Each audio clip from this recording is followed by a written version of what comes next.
¿Se visualiza la pantalla? Sí, Ok. Correcto.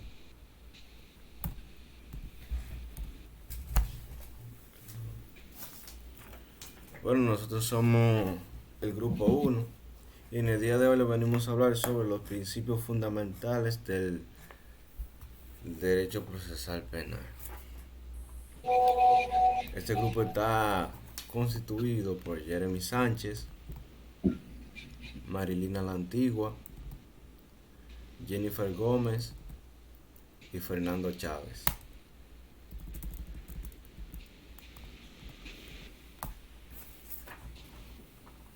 Los temas que le trataré hoy serán sobre la supremacía de la Constitución y los tratados internacionales, la solución del conflicto, juicio previo, juez natural, imparcialidad e independencia, participación de la ciudadanía y la legalidad del proceso. La primacía de la Constitución y los tratados internacionales. Este principio establece que la Constitución y los tratados internacionales ratificados por él tienen supremacía sobre cualquier otra normativa. Esto garantiza que los derechos y las garantías fundamentales siempre prevalezcan. La solución de conflictos. En el derecho penal se busca resolver conflictos surgidos de la comisión de delito mediante la aplicación de las sanciones adecuadas, siempre respetando los derechos de todas las partes implicadas. También le vengo a hablar del juicio previo, que se trata de que ninguna persona puede ser condenada sin un juicio previo donde se respeten todas las garantías del debido proceso. Esto asegura que cada individuo tenga la oportunidad de defenderse y de ser oído por una autoridad judicial. El juez natural. Toda persona tiene derecho a ser juzgada por un juez o un tribunal competente, imparcial y previamente establecido por la ley, que le establece nuestro Código Penal.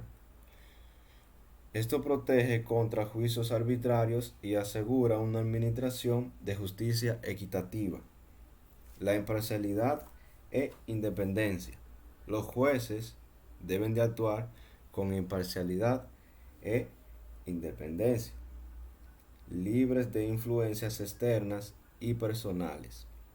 Este principio es vital para garantizar decisiones judiciales justas y basadas únicamente en la ley. La participación ciudadana. Se reconoce la importancia de la participación ciudadana en el proceso penal, como es en el caso del jurado. Esto promueve la transparencia y la legitimidad del sistema judicial. Legalidad del proceso. Todo proceso penal debe realizarse conforme a la ley. Esto incluye la correcta tipificación de los delitos y la aplicación de las sanciones establecidas legalmente, asegurando que se respeten los derechos de los acusados. A continuación, sigue con nuestra exposición nuestra compañera Marilina La Antigua. buenas noches. Mi nombre es Marilina La Antigua, como dijo el compañero. Voy a empezar a hablar sobre el principio de plazo razonable. Viene a destacar la necesidad que toda persona sea juzgada y definido su caso en un tiempo razonable. No obstante, los demás plazos que resultan propios de la actividad procesal a lo largo del código. El juzgador debe tomar siempre en cuenta el derecho de una parte a que su caso sea juzgado dentro de la razonabilidad dispuesta por el legislador. Única persecución. Lo que conocemos también como non bis in idem, que significa nadie puede ser juzgado dos veces por la misma causa. Principio de la dignidad de la persona. Es el principio sobre el cual giran todos los demás. Toda persona, por el simple hecho de ser un humano, está investida de una serie de derechos que prohíben su discriminación y el Estado está obligado a protegerla. El Estado dominicano se fundamenta en el respeto de la dignidad humana en el artículo 7 de la Constitución Dominicana. Igualdad ante la ley. Todas las personas tienen derecho a ser tratados de manera igualitaria y sin discriminación ante la ley y en el proceso judicial. Igualdad entre las partes. Se refiere a la igualdad de armas con la cual deben encontrarse las partes en el proceso penal, contar con las mismas oportunidades, aportar pruebas, debatir, etc. El principio de no autoincriminación. Este principio y el de presunción de inocencia tienen una íntima relación. Nadie puede ser obligado a declarar contra sí mismo porque en principio se considera inocente. Estos principios, aunando al principio de derecho de defensa, forman un plexo normativo de importancia vital en el proceso penal. El derecho de defensa no es solo tener un abogado, es proporcionar todo lo que esté al alcance del imputado a fin de demostrar su versión de los hechos. Presunción de inocencia. Toda persona se presume inocente hasta que se demuestre su culpabilidad mediante una sentencia firme y dictada en un juicio justo. Esa es mi parte. Jennifer Gómez. Bien, perfecto. Voy a empezar con los estatutos de la libertad, los cuales son, libertad de expresión, derecho de expresar ideas, opiniones y creencias sin temor a represalias. Las limitaciones pueden existir, restricciones para proteger la seguridad pública, el orden, la salud o la moral pública. Libertad de reunión. Es donde el derecho a organizar y participar en reuniones pacíficas, como manifestaciones y protestas. Las limitaciones son está sujeto a ciertas regulaciones para prevenir desórdenes públicos. La libertad de expresión.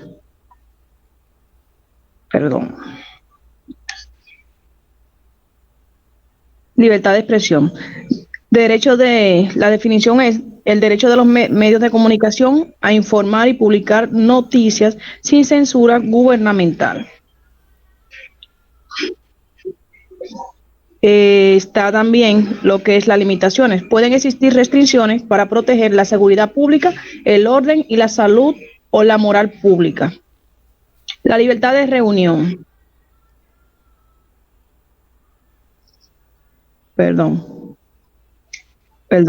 Protección contra detenciones arbitrarias. La definición es prohibición de arrestos y detenciones sin causa justificada. Las garantías requiere que cualquier detención sea respaldada por evidencia y que el detenido tenga derecho a ser informado de las razones de su arresto.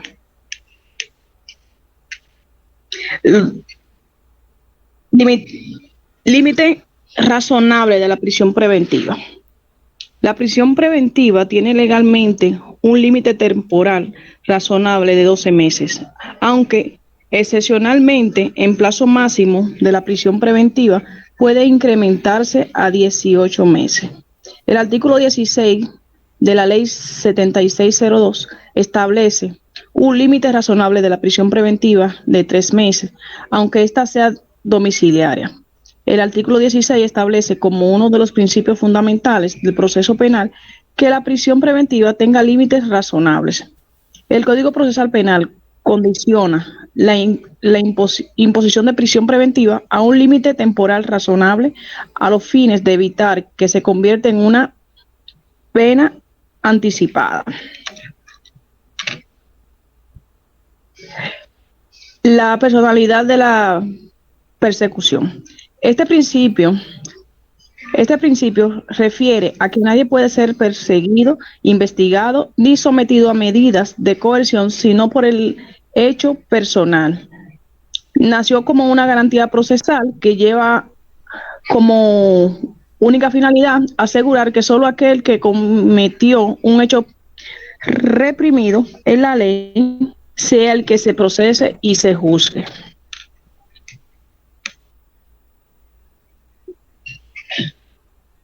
Derecho de defensa, formulación precisa de cargos. Un segundo.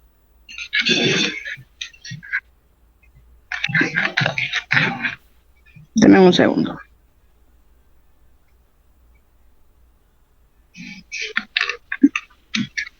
Bien.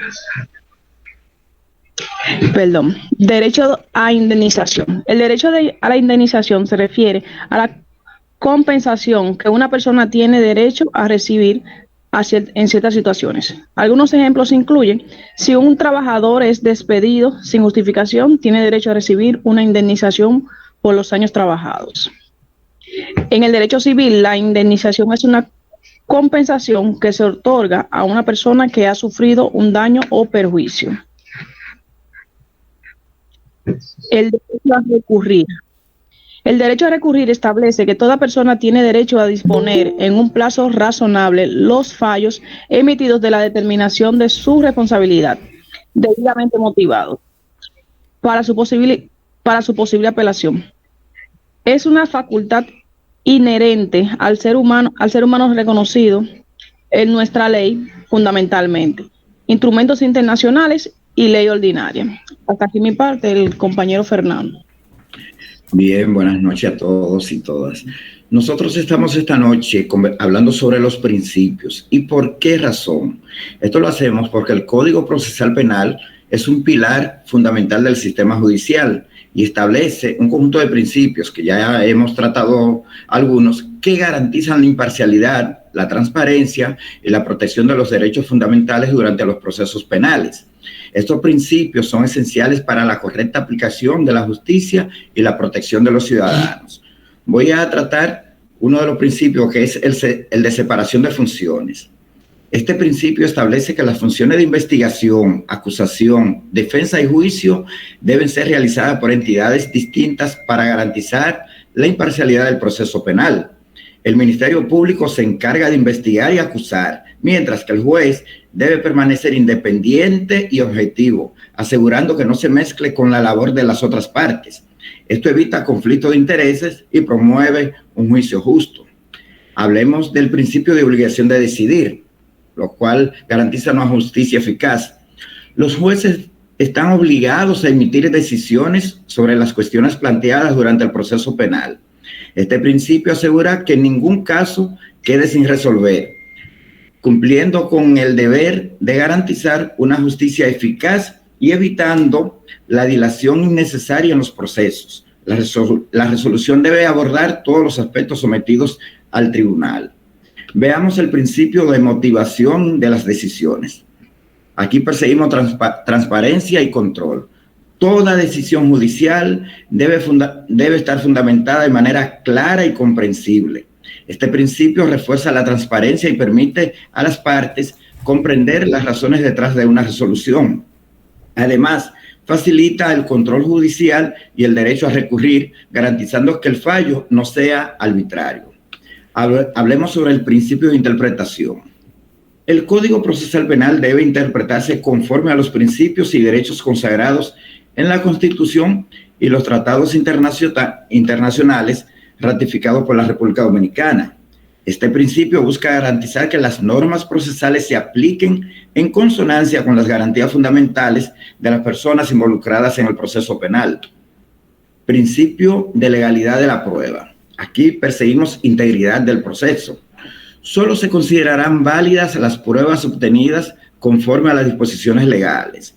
Cualquier evidencia obtenida mediante violación de derechos o procedimientos no establecidos será inadmisible, protegiendo así la integridad del proceso penal y los derechos fundamentales.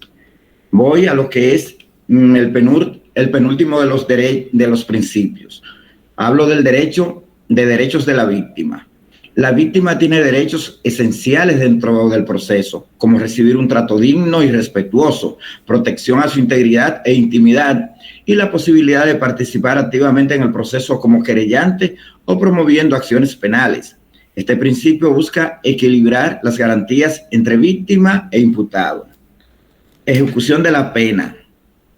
La ejecución de las penas debe cumplir estrictamente con las disposiciones legales y las garantías procesales.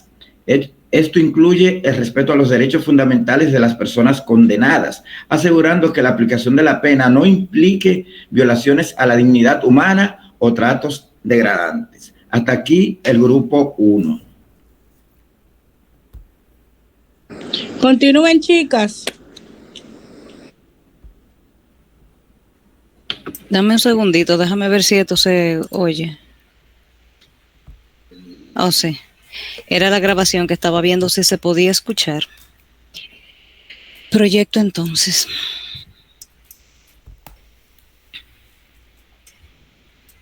Un momento, porque esto es en vivo.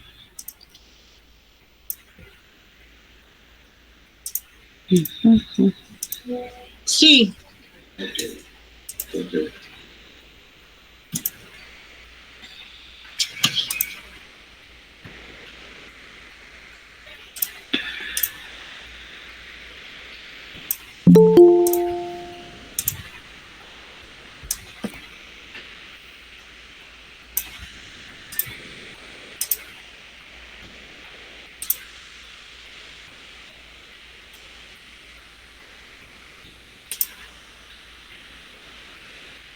Ok, ¿se puede ver mi pantalla? Sí. Perfecto, entonces iniciemos. Bien, entonces bienvenidos. Nosotros somos las representantes del grupo número 2 y vamos a estar trabajando acerca con las medidas de coerción. Lo primero a desarrollar es qué es una medida de coerción. La medida de coerción puede ser descrita como una limitación del ejercicio de los derechos a la libertad o a la propiedad. Esta es dictada por un juez competente y la naturaleza de esta es temporal y en algunos casos excepcional. El objetivo principal es garantizar la presencia del acusado en el proceso, además de la protección de la defensa de la víctima. Generalmente se han escuchado 9 de estas medidas. Sin embargo, a continuación, el grupo número 2 va a estar citando y desarrollando cada una de las 11 medidas de coerción. Este grupo está integrado por Ana Iris Moreta, María Soriano, Cris Mayri Díaz y una servidora, Cleofata Ramírez. Cada una de ellas tiene a su cargo la exposición de algunas de estas medidas y en la medida de que vaya avanzando la presentación van a poder también ver el nombre de cada una de ellas durante su interacción. Ana Iris, el escenario es todo suyo. Gracias, compañera. Yo voy a estar exponiendo lo que es el arresto y la prisión preventiva.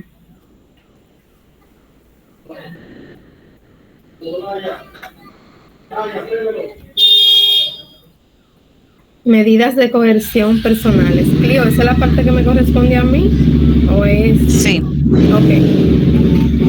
La citación, en los casos en que es necesaria la presencia del imputado para realizar un acto, el Ministerio Público o el juez, perdón chicos, está pasando un vehículo, según corresponde, lo cita a comparecer con indicación precisa del hecho atribuido y del objeto del acto.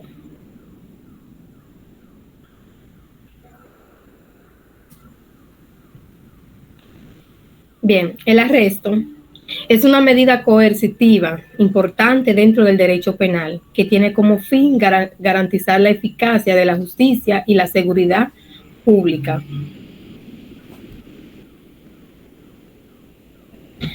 El arresto, la policía debe proceder al arresto de una persona cuando una orden judicial así lo ordene. Existen algunas excepciones en las que la Policía Nacional no necesita orden como en los siguientes casos: cuando es sorprendido en el preciso momento de cometer el hecho punible, o inmediatamente después, o mientras es perseguido, o cuando tiene objetos o presenta rastros que hacen presumir razonablemente que acaba de participar en una infracción. Un ejemplo de esto podemos dar es que Pedro es sorprendido pues robando. Entonces, en el preciso momento llega la policía y lo arresta. Tiene en su poder objetos, armas, instrumentos, evidencia o papeles que hacen presumir razonablemente que es cómplice de una infracción y que puede ocultarse, fugarse o ausentarse del lugar. Tenemos lo que es la prisión preventiva, que consiste en la privación temporal de la libertad del imputado, impuesta por un juez como medida cautelar, además de las circunstancias generales exigibles para la imposición de las medidas de coerción. La prisión preventiva solo es aplicable cuando no pueda evitarse razonablemente la fuga del imputado mediante la imposición de una o varias de aquellas que resulten menos gravosas para su persona.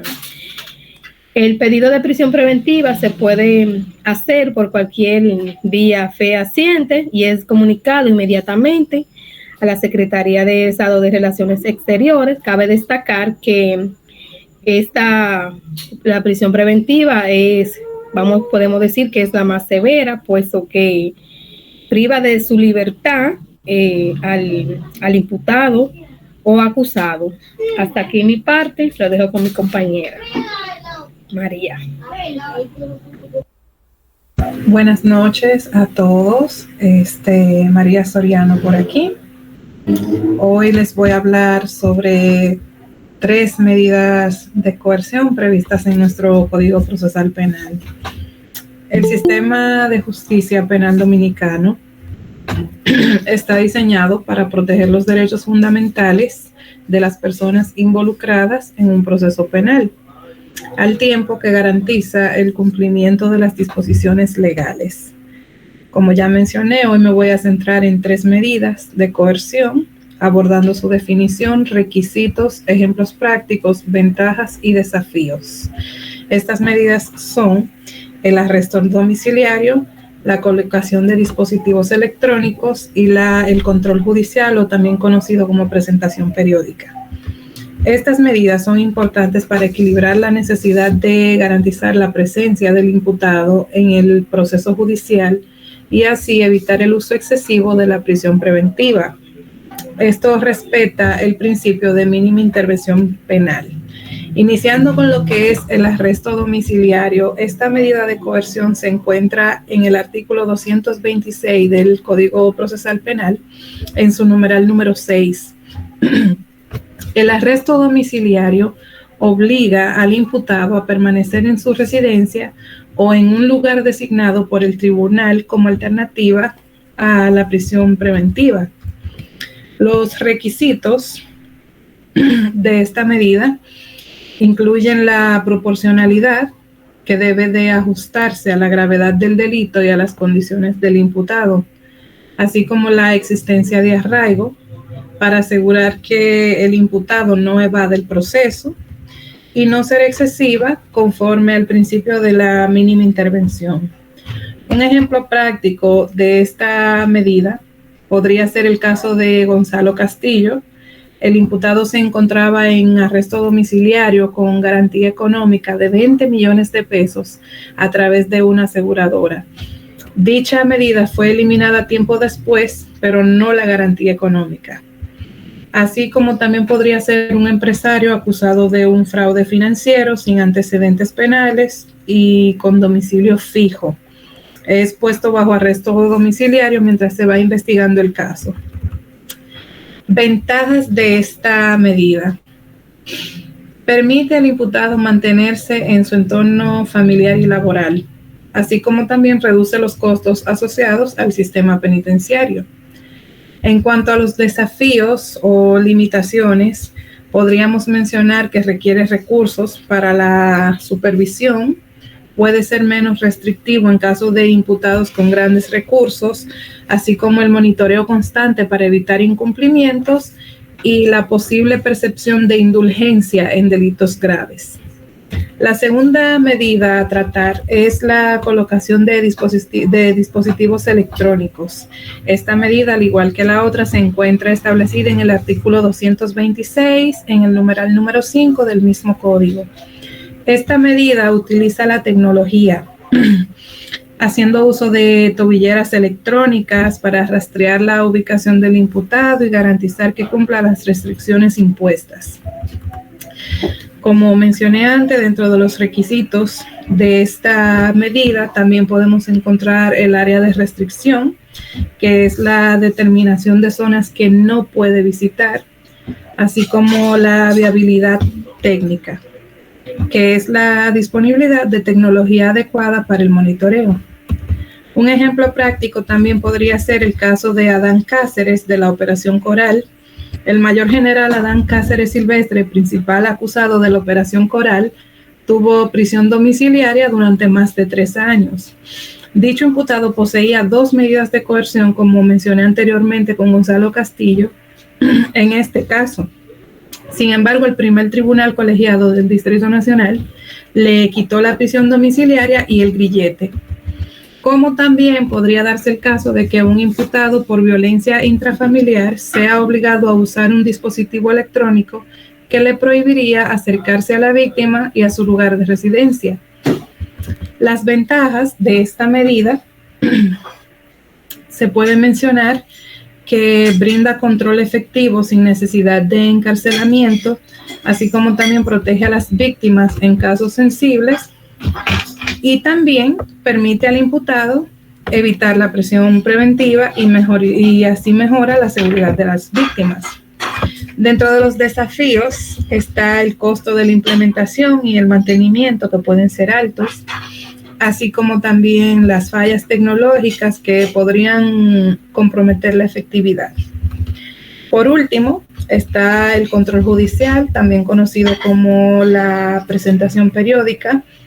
Esta medida se encuentra en el numeral 3 del mismo artículo, y en esta medida el imputado debe comparecer regularmente ante el tribunal o un representante judicial para confirmar su disposición para participar en el proceso. Los requisitos de esta medida establecen un calendario que sería para medir la frecuencia de las presentaciones fijadas por el tribunal, la evaluación del riesgo, que sería la consideración del riesgo de fuga y su proporcionalidad. Y aquí podremos mencionar como ejemplo práctico el caso del pelotero Wander Franco, que el tribunal le impuso presentación periódica tras ser acusado del porte ilegal de arma de fuego. Y esta medida busca garantizar su disponibilidad para el proceso sin recurrir a una medida más restrictiva, dado que no representa un peligro grave para la sociedad, a pesar de tener otros procesos judiciales abiertos. Otro ejemplo también podría ser una persona acusada de un delito menor, como un accidente de tránsito sin daños mayores, deberá presentarse cada 2 semanas en el tribunal mientras se va resolviendo el caso. Las ventajas de esta medida es que es una medida flexible y económica, es menos invasiva, evita la prisión preventiva en casos menos graves, y así también como permite al imputado continuar con su vida cotidiana mientras se enfrenta al proceso. En sus desafíos se puede mencionar que depende de la responsabilidad del imputado para cumplir, así como requiere recursos administrativos para su supervisión. Pues ya para concluir, podemos decir que en el derecho procesal penal, las medidas de coerción representan un balance entre los derechos fundamentales del imputado y la necesidad de garantizar la efectividad del proceso penal. el arresto domiciliario, los dispositivos electrónicos, la presentación periódica, son herramientas versátiles que cuando se aplican correctamente contribuyen a un sistema penal más humano y eficiente. Es importante que estas medidas se implementen de manera proporcional y razonable, dado que según las características de cada caso, así se pueden evitar abusos y asegurar la justicia tanto para las víctimas como para los imputados, como lo establece nuestra Constitución en sus artículos 68 y 69. Muchas gracias por su atención. Hasta aquí mi parte. Continúo con mi compañera.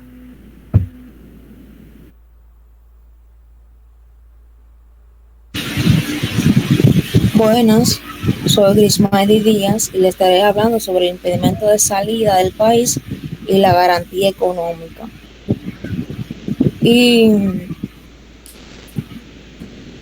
Y también, ya que mi compañera no la desarrolló, el cuidado o vigilancia extrajudicial, si me lo permite.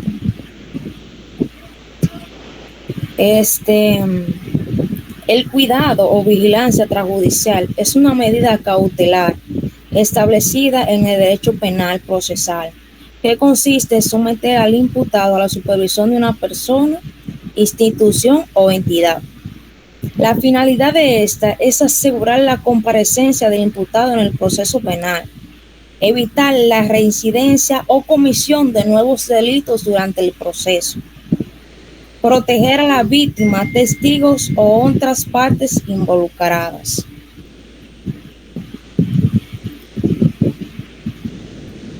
El impedimento de salida del país.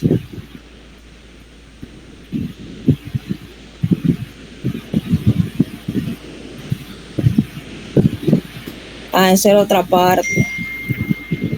Las medidas de cohesión como el impedimento de salida del país y la garantía económica son mecanismos legales que los jueces pueden imponer en un proceso penal para garantizar que una persona investigada o acusada de un delito cumpla con ciertas obligaciones y no obstaculice el desarrollo del proceso judicial. Estas medidas son un poquito menos severas que la prisión preventiva. Puede pasar a la siguiente página.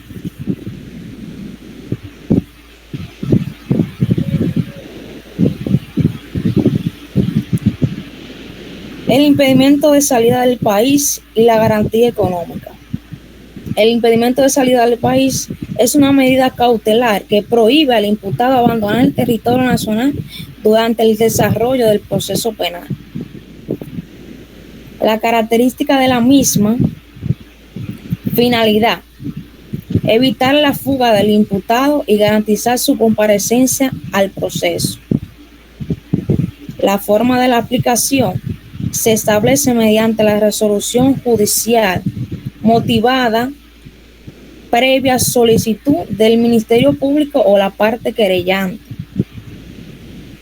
En el mecanismo del control se forma a las autoridades migratorias para garantizar el cumplimiento de la medida.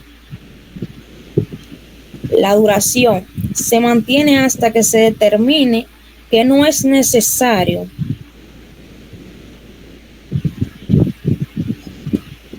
en esta. Al imputado se le extrae el pasaporte y la visa. Puede pasar a la garantía económica.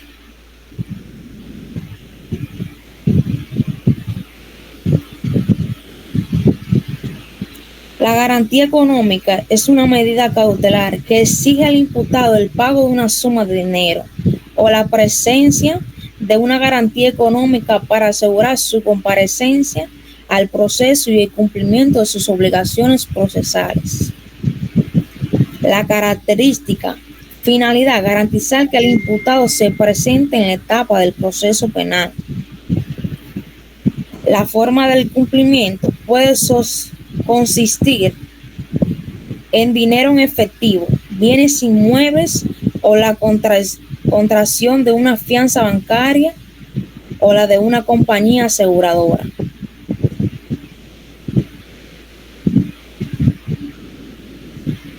En otras palabras, para ser un poquito más específicos y se entienda de mejor forma, el impedimento de salida se toma mayormente cuando el imputado tiene la posibilidad económica o los papeles para poder eludir a otro país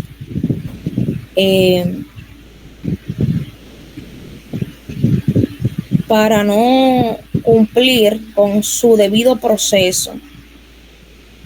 Y la garantía económica es como un seguro que toma el Ministerio Público para que el imputado se encuentre presente en el debido proceso. Es hasta aquí mi exposición. Espero hubiese sido un poco comprensivo y hubiese entendido. Gracias.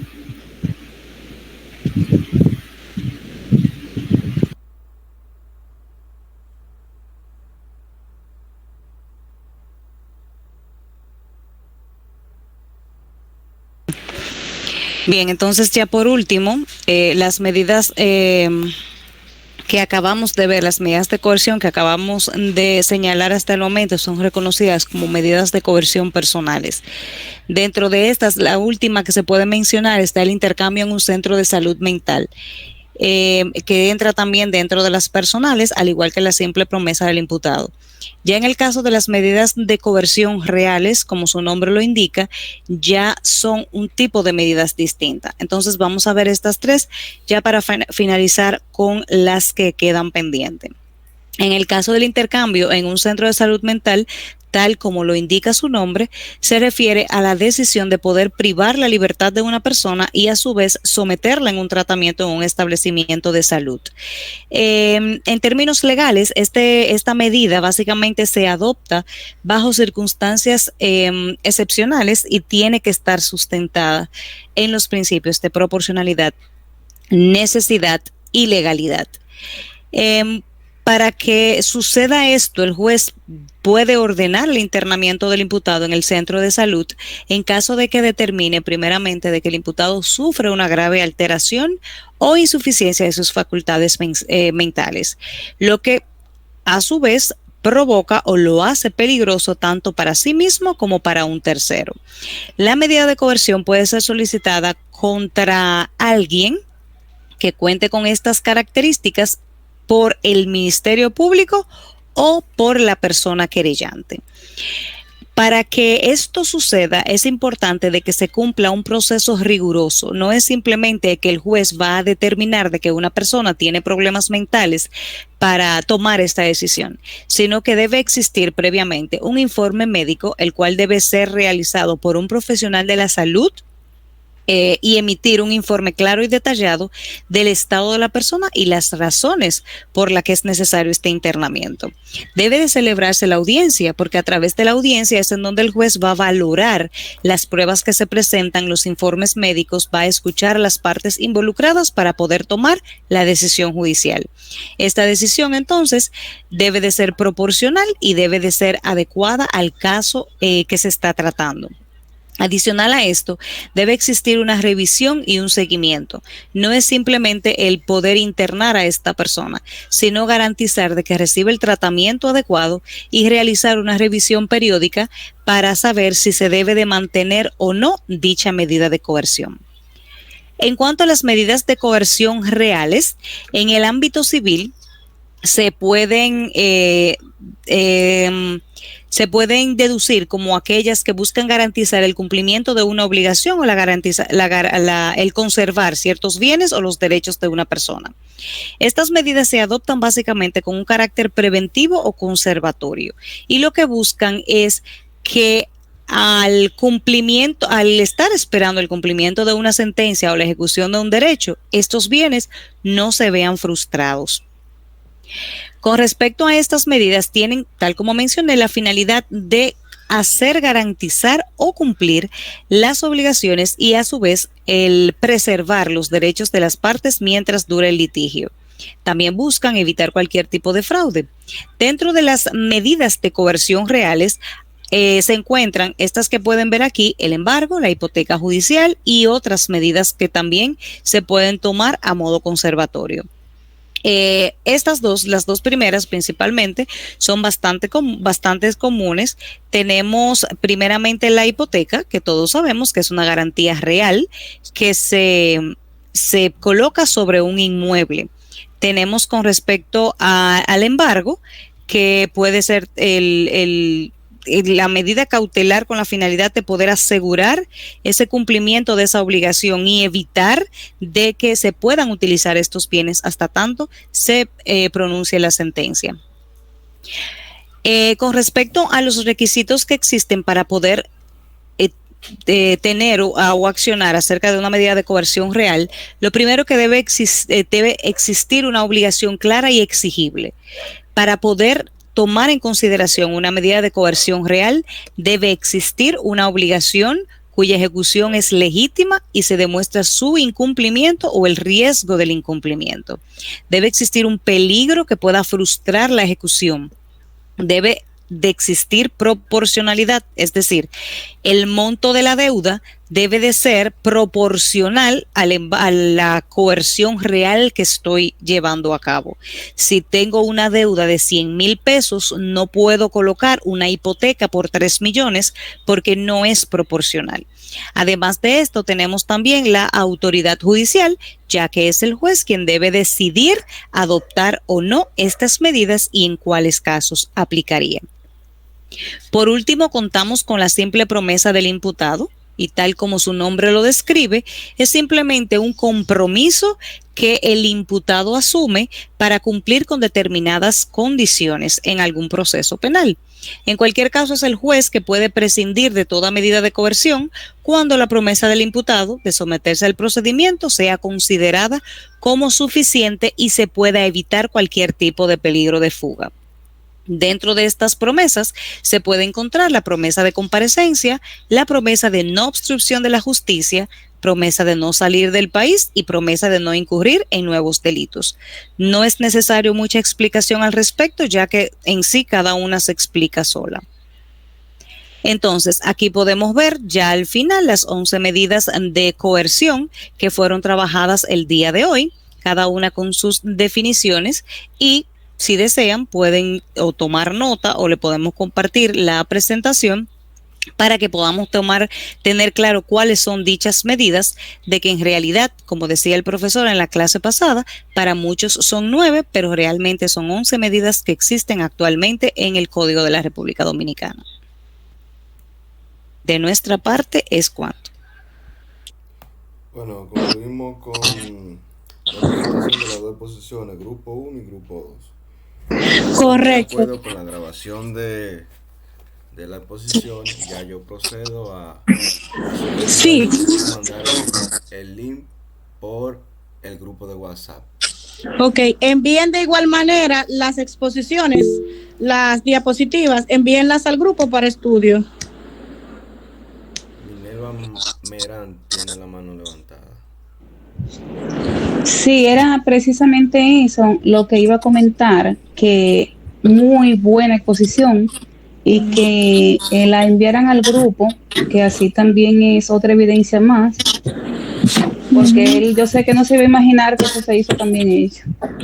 Sí, hay que de verdad hacerlo concerniente. De lo que se perdió. Chicos. Felicidades, chicos. Muy buen trabajo. Toribio. Sí, buenas noches. ¿Me escuchan? Sí. Sí, es sobre eso, para que, si le es posible, las grabaciones las manden a la plataforma para uno poder escucharla y estudiarla, analizarla a más profundidad. Aunque uno tiene el código aquí, la está estudiando en el mismo código, pero por ahí le sería un poquito más fácil uno caminando, escuchándola. Por el grupo serían enviadas. Sí, como quiera. Ahora, si están de acuerdo, hacemos el grupo 3 y 4.